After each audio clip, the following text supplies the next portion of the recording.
Welcome to my channel. This is Dawn with Pink Chair Gaming, and this is the island of Rosewood.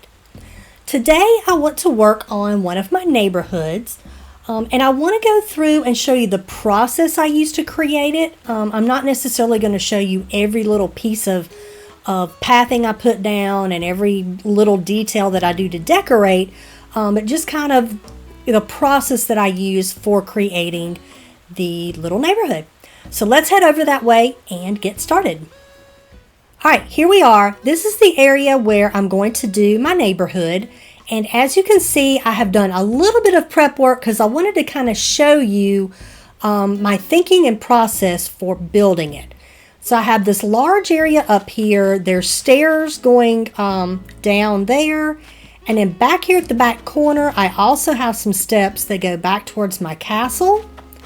And then over here, I just have a little cliff area that I created.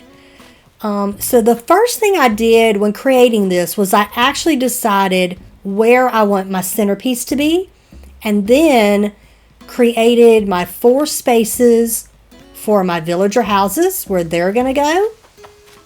All right, so I have those. Then I started working on my pathing. Now let me show you, I have quite a bit of pathing in here. Here is my brick pathing, but then for my natural path, I have 2 different ones. And I will try to remember to put the codes in the description. So I have one that's just a plain natural path, but then I also have one that has Sakura leaves. And what I'm going to do first is create my pathing that doesn't have the Sakura leaves, unless of course I only have, one of that particular pattern. And then I'm going to go back and add some Sakura leaf accents because I don't want it to be overwhelming and too much. But this is kind of how I do my pathing. I create the outside edge of it and then I fill in the center. I feel like that's the easier way to do it than trying to do the entire thing at one time. So let me kind of show you with a little space right here how I go about doing this. So from this area, I want to go up here, and I'm literally just going to do the outside parts of it. And I try to do it so that each one is a little bit different than, the previous one. That can be really, really tough to do. Especially when you keep hitting the same thing. Angles are really hard in this game. But yeah, you don't want it to be like with the brick paths, it's kind of symmetrical and normal. But with the dirt paths, you really don't want that. You want it to be much more natural looking and winding, I guess, is the best way to put it. So give me a minute. Let's see what all I want to do here. I have no idea. I kind of play these by ear and just see what happens. I just try to make them look as natural as possible. And as I say, I always do the outside of it first. I figure that's easier to figure out where I want stuff to go. And then I add the centerpieces. So let me play with this here a little bit. And it is not a fast process. There's no right or wrong way of doing this. And it can also take a really long time to get used to how to do this. I'm still not perfect at it, but I definitely enjoy doing it. So let me see how I want this to play out. Wrong one. Okay.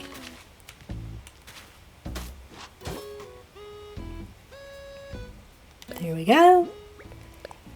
Sometimes you have to put stuff down, take it off. There's a lot of indecisiveness with how these go, but they're so much fun to do once you're able to figure it out.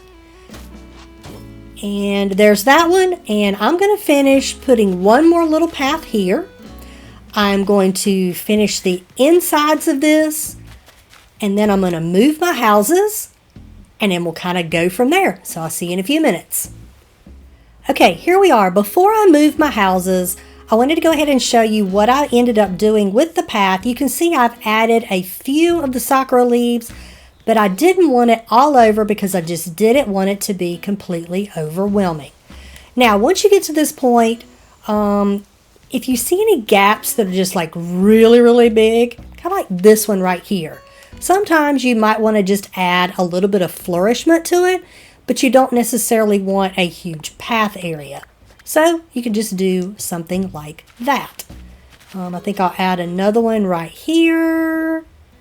And I have all kinds of like rocks and flowers and just different things like that that just kind of add to it and help fill in some of those weird gap spots where you don't necessarily want any pathing to be. So let me add a little bit of rocks right here. Alright, I might do a few more of these, but for now, let me go ahead and move my houses and then I'll start showing you how I want to decorate. Alright, here we go. I have moved all of my houses and I've gotten this area decorated, so here's the big reveal. I think I'm happy with how it turned out. I might come back through later and be like, oh, this needs a little something here or there, but I'm really happy with it right now. So here's what I ended up doing for my centerpiece. I worked on this quite a bit. It's hard when your paths are too wide and a lot of the really good big items are 3 wide. It's really hard to kind of center stuff and figure out what to do. So I decided to go with the evergreen ash and then just kind of some stuff around it. And here's what I did for my different little houses. So I did a cute little seating area here and just lots of flowers, seating areas, just little items here and there around. Tried to just put some stuff even on the pathway just to kind of break it up so it wasn't quite so monotonous, including some little flowers. Yeah, I'm real happy with how this turned out. Lots and lots of cute little items and even some pathway that will lead to other parts of the island when I get ready to decorate and do a little bit more. But for now, I think that's going to be it for this video. I'm really happy with how this area turned out. Please be sure to like and subscribe so you don't miss out on any future content, and I hope to see you next time. Bye-bye!